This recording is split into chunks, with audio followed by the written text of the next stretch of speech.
بسم اللہ الرحمن الرحیم۔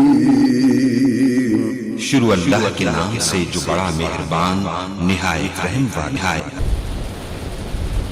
ناتا نال حضور دے جوڑے اپنا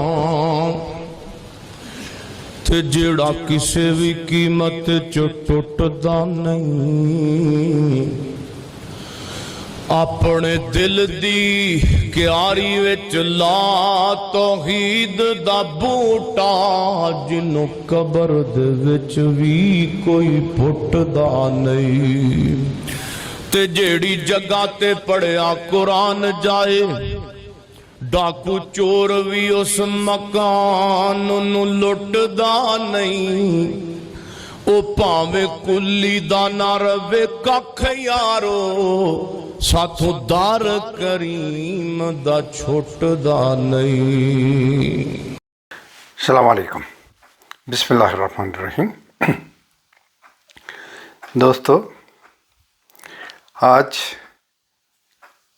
میں آپ کو یعنی کہ قرآن پاک کے بارے میں کچھ بتانا چاہتا ہوں۔ قرآن پاک میں اللہ تعالیٰ نے اپنے پیارے حبیب کو کہا، یعنی کہ اس عظیم کتاب کے بارے میں، اس عظیم کلام کے بارے میں اللہ تعالیٰ نے اپنے حبیب کو کہا کہ میرے پیارے حبیب، میں نے اس کو نازل کیا اور میں ہی اس کا محافظ ہوں، یعنی میں نے ہی اس کو نازل کیا، میں ہی اس کا محافظ ہوں۔ تو جب اللہ نے کہہ دیا کہ میں نے اس کو نازل کیا، میں ہی اس کا محافظ ہوں، تو اس کا مطلب ہے کہ اس کی حفاظت جب اللہ نے اپنے ذمہ لے لی تو یہ جہاں بھی ہوگا، اللہ کا کلام جہاں بھی ہوگا، اگر سینے میں ہوگا تو سینے کی حفاظت بھی، یعنی کہ اس انسان کی حفاظت بھی اللہ کرے گا۔ جیسے آپ دیکھیں، آج سے 1400 سال پہلے چلے جائیں، وہ بھی انسان تھے، صحابہ، اللہ کے نبی صلی اللہ علیہ وسلم، ان کے ساتھی، وہ بھی انسان تھے۔ تو کیونکہ ان کے سینوں میں قرآن تھا، تو جب اللہ نے کہہ دیا کہ میں ہی اس کی حفاظت کرنے والا ہوں، میں ہی اس کا محافظ ہوں، تو کیونکہ ان کے سینوں میں قرآن تھا اور وہ حقیقت میں اس قرآن پہ عمل کر رہے تھے، تو دیکھیں وہ کہاں مدینہ اور کہاں یورپ، یعنی کہ مدینہ سے نکلے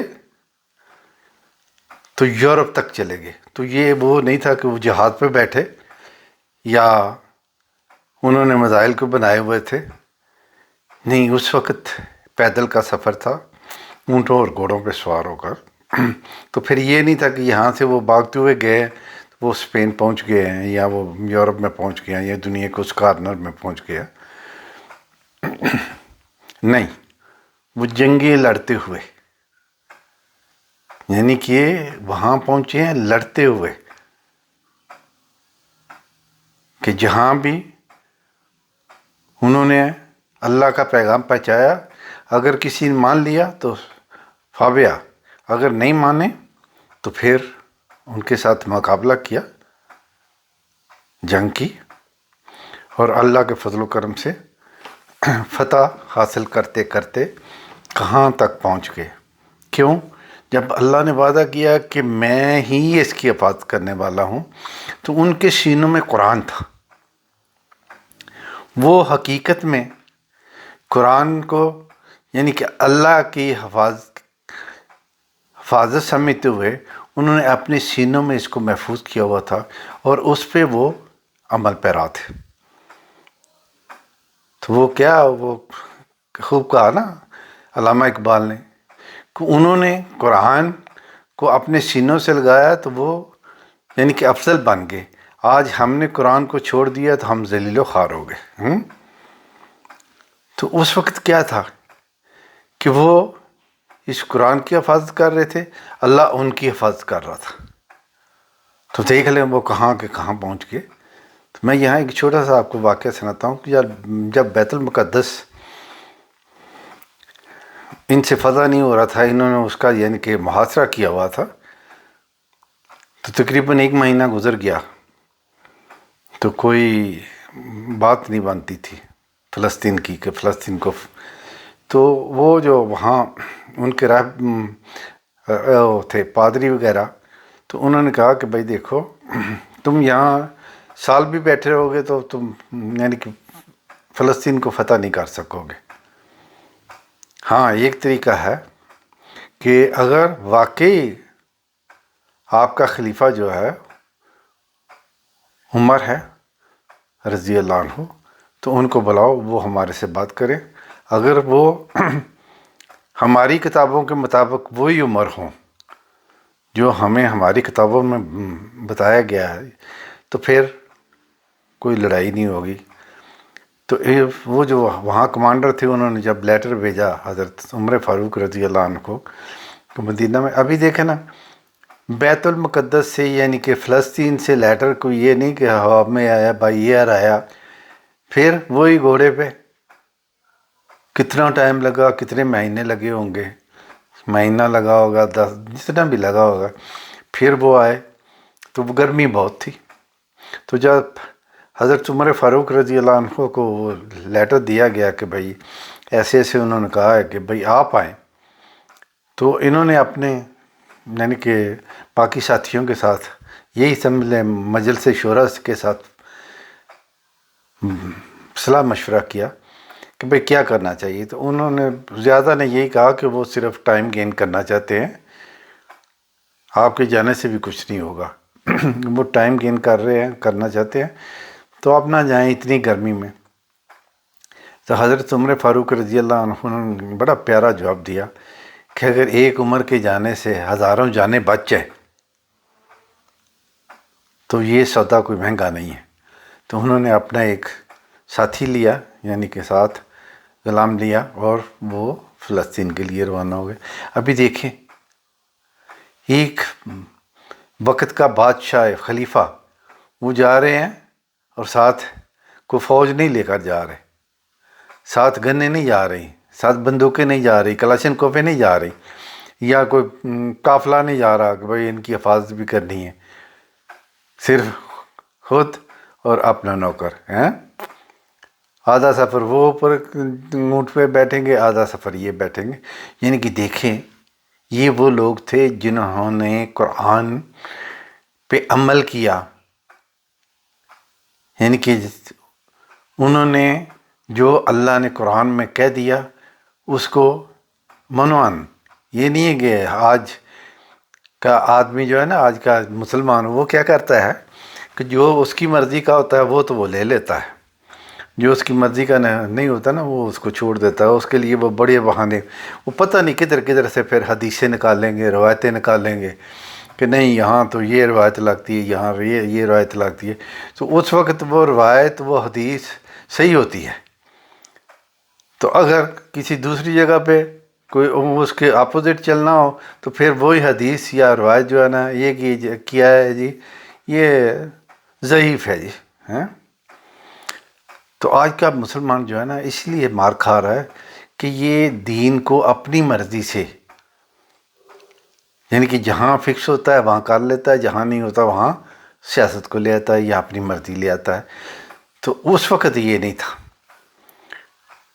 وہ جو جن کو صحابہ کہتے ہیں رضی اللہ عنہ، وہ قرآن کو منوان مان رہے تھے، اللہ کے نبی صلی اللہ علیہ وسلم ان کی سنت پہ پورا عمل کر رہے تھے 100%.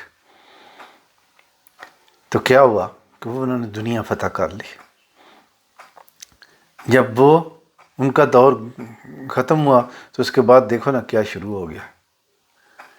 بس حضرت ابوبکر صدیق رضی اللہ عنہ ان کا دور زمانہ تھوڑا ٹھیک گزرا، اس کے بعد پھر وہی مارکیٹ آئی، وہی سارے سلسلے شروع ہو گئے.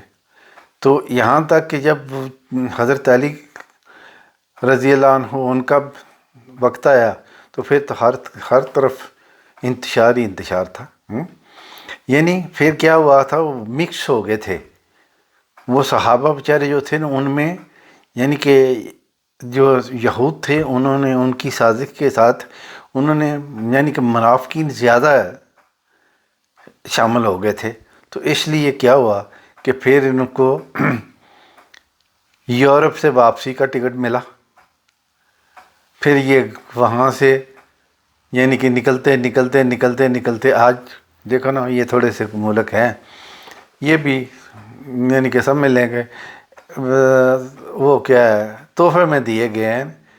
ان کا کوئی کمال نہیں. جو جہاں بھی یہ بیٹھے ہوئے ہیں نا، یہ مسلمان ملک ہیں، ان کے سربراہ یا انہوں نے کچھ نہیں کیا ہوا. ابھی میں اپنے پاکستان کی مثال لیتا ہوں. تو پاکستانیوں نے کیا کیا ہے، یعنی کہ یہ ہندوستان میں جو یعنی کہ تھوڑا سا اسلام تھا، تو پاکستانیوں نے کیا کیا، مغلیہ خاندان مسلمان تھے، اتنی لمبی یعنی کہ حکومت کی، تو کیا ہوا، اسلام کو تو کوئی فائدہ نہیں پہنچا، حکومت انہوں نے کی. تو اس طریقے سے یعنی کہ کیا ہوا کہ قرآن کو ہم نے سینوں سے نکال دیا. پھر ہم نے قرآن کو یعنی کہ سینوں سے نکالا، الماریوں تک لے گئے. پھر الماریوں کے آگے ہم نے ان کے اوپر غلاف ڈال دیے. غلاف ڈال کر انہوں نے ہم نے یعنی کہ بڑی اچھی جگہ پہ رکھ دیا کہ اب یہ دیکھنے والی چیز نہیں ہے. یہ کب اس کو یعنی کہ کام میں لانے کا، جب کہ مر جائے گا نا تو پھر اس کو پڑھنا. یعنی کہ ابھی ہم نے قرآن پاک کو صرف مردوں کے لیے رکھا ہوا ہے کہ اگر کوئی مر جائے تو اس وقت قرآن پاک بھی یاد آ جاتا ہے، سورۃ یاسین بھی سامنے آ جاتی ہے، سب کچھ. تو اس وقت آگے پیچھے نہیں. تو اس لیے دیکھیے آج ہم کیا ہے، ہم ذلیل و خوار ہو رہے. حالانکہ ہمارے پاس تقریباً 58 کے لگ بھگ ملک ہے، گورنمنٹیں ہیں، لیکن کوئی نہیں. وہ دیکھو ایک چھوٹا سا اسرائیل یعنی کہ وہ ہمارے وہ فلسطین بھائیوں کے ساتھ کیا کر رہا ہے، کتنا ظلم ہو رہا ہے. تو ہمارا کوئی مسلمان ملک آج تک کسی نے جرأت نہیں کی کہ ان کی کو مدد کی جائے. یار وہ یعنی کہ وہ بھی ایک زمانہ تھا کہ کہاں عراق اور کہاں سندھ. محمد بن قاسم کہاں سے چلا تھا؟ عراق سے. کہاں سندھ میں آیا؟ تو وہ کیا تھا، یعنی کہ وہ میں پڑھ رہا تھا کہ ایک عورت نے صرف اس کے ساتھ یعنی کہ افغانستان میں کسی کافر نے یعنی کہ اس کے ساتھ زیادتی کی، تو اس کی آواز جب وقت کے خلیفہ کو کے کانوں میں پہنچی تو انہوں نے اپنے اس بھتیجے کو جو تقریباً 16 یا 17 سال کا تھا، محمد بن قاسم، اس کو بولا کہ جاؤ بیٹا، کسی نے آواز دی ہے، اس کو یعنی کہ ہماری ضرورت ہے، اس کی حفاظت کرو. تو ان کا بدلہ لینے کے لیے کہاں سے، بغداد سے یار، یہاں افغانستان تک یہ سندھ فتح کرتا ہو بچہ ایک 17 سال کا. تو آج وہ تو ایک تھا ہیں، تو آج کیا ہے، آج تو ہم نیئر اباؤٹ 57-60 کنٹری ہیں ملک. تو آج کسی کی جرأت نہیں ہے کہ کوئی جا کے فلسطین میں ان بیچاروں کی مدد کرتا. وہ دیکھو ڈونلڈ ٹرمپ امریکہ، ایک کرسچن وہ آگے لگا. پھر ان کو یعنی کہ تھوڑا سا حوصلہ ہوا تو یہ سارے یعنی کہ اکٹھے ہو گئے، پھر اس کے پیچھے تو اس نے یہ تھوڑا سا، وہ بھی سیز فائر نام کا ہی ہے کیونکہ اسرائیل تو پھر بات نہیں آ رہا، تو وہ اس نے یہ تھوڑا سا کیا. اس کے آگے بھی جو کرے گا وہ کرے گا. دیکھ لینا ابھی یونائٹڈ نیشن میں جو وہ آ رہی ہے، کوئی یعنی کہ وہ قرارداد لا رہا ہے، تو وہ امریکہ لائے گا، یعنی کہ مسلمان ملک نہیں. ہاں افریقہ سے نہ کوئی ملک بیچارہ غریب ملک اٹھے تو وہ آگے لگ جائے اور وہ کہے کہ بھائی نہیں یہ غلط ہو رہا ہے. جیسے کبھی وہ اسلامک یعنی کہ بین الاقوامی جو عدالت ہے اس میں چلے جاتے ہیں، تو وہ افریقن کنٹری جاتے ہیں. یہ نہیں ہے، یہ جو بڑے بڑے ملک ہیں نا، ان کو تو پتہ بھی نہیں. تو میرا کہنے کا مطلب ہے کہ قرآن پاک کو جب اللہ نے کہہ دیا کہ میں نے اس کو نازل کیا، میں ہی اس کا محافظ ہوں، میں ہی اس کی حفاظت کروں گا، تو جن سینوں میں قرآن پاک ہے صحیح حافظ قرآن تو اس وقت کروڑوں میں ہوں گے، لیکن محافظ قرآن کو کوئی آپ کو نظر نہیں آئے گا۔ تو ہمیں چاہیے محافظ قرآن۔ حافظ قرآن ہیں ٹھیک ہے، وہ تو یہی سمجھ لیں آج تو یعنی کہ اتنی ٹیکنالوجی آگے چلی گئی ہے کہ ابھی تو آپ کے سامنے موبائل ہے، اس پہ جتنا مرضی قرآن پاک سن لے۔ تو وہ حافظ بیچارے جنہوں نے حفظ کیا ہوا ہے، وہ ابھی یعنی کہ اگر ان کو یہ نہیں پتہ کہ قرآن کیا کہتا ہے، اس کی ہم نے حفاظت کیسے کرنی ہے، تو پھر تو وہ ایک یہی سمجھ لیں موبائل ہی ہے جس کا بٹن دباؤ اور وہ سن لو۔ تو ہو سکتا ہے کوئی ہو جس کو یہ پتہ ہو کہ قرآن پاک کیا کہتا ہے، اس میں کیا اللہ نے ہمارے لیے رکھا ہے۔ دیکھیں یہ وہ کتاب ہے جو قیامت تک ہر روز آپ کو نئی سے نئی چیز دے گی، لیکن پتہ کیا ہے، اس کو سمجھنے کی ضرورت ہے۔ اللہ نے کیوں کہا کہ میری یعنی کہ قدرتوں میں غور کرو، اس میں دیکھو، یعنی کہ اس میں سب سے بڑی قدرت تو اس کی ہمارے لیے معجزہ جو ہے نا وہ قرآن پاک ہے۔ اللہ کے نبی صلی اللہ علیہ وسلم نے ہم کو یہ جو دیا ہے، یہ سب سے بڑا معجزہ ہے، یہ سب سے بڑی اس کی قدرت ہے۔ تو اس میں غور کرو کہ یہ کیا کہتا ہے۔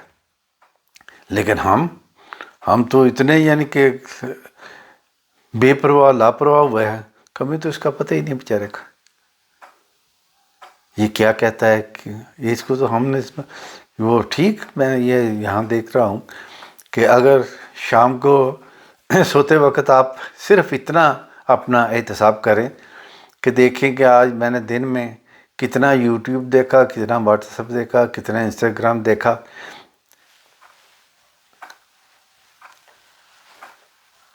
اور کتنا میں نے قرآن کھول کے دیکھا، تو دیکھ لیں قرآن کی باری آئے گی تو کچھ نہیں ہے، باقی فیس بک بھی، واٹس ایپ، وہ ہو سکتا ہے 24 گھنٹوں میں سے 20 گھنٹے اس میں گزر گئے ہوں، لیکن قرآن کے لیے آپ کے پاس 10-15 منٹ بھی نہیں ہوں گے۔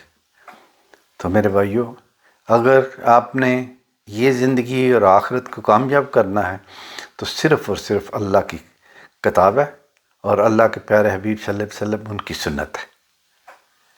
ان دونوں کے علاوہ آپ کے پاس کچھ نہیں ہے۔ اگر یہ نہیں آپ کے سامنے، ان کے اس پہ آپ عمل نہیں کریں گے تو آپ زیرو ہیں، آپ یہاں بھی ذلیل ہوں گے، آگے بھی ذلیل ہوں گے۔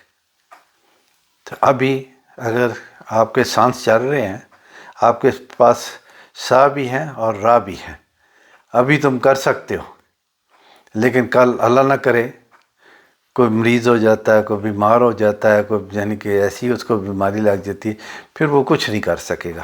تو ابھی اگر آپ چلتے پھرتے ہیں صحیح ہے تو بہترین موقع ہے کہ اس قرآن پاک کو اپنا لو،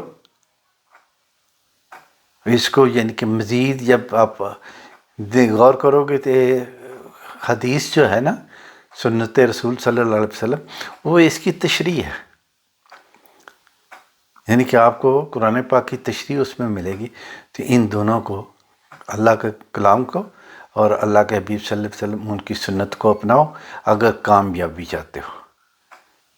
اور یہ صرف نہیں ہے کہ آپ اپنی اولاد، اپنے بیوی بچوں کو بھی یہ سکھاؤ، یہ دکھاؤ، کیونکہ اللہ نے صاحب قرآن پاک میں کہہ دیا نا کہ اپنے اہل و عیال کو، اپنے آپ کو اور اپنے اہل و عیال کو جہنم کی آگ سے بچاؤ۔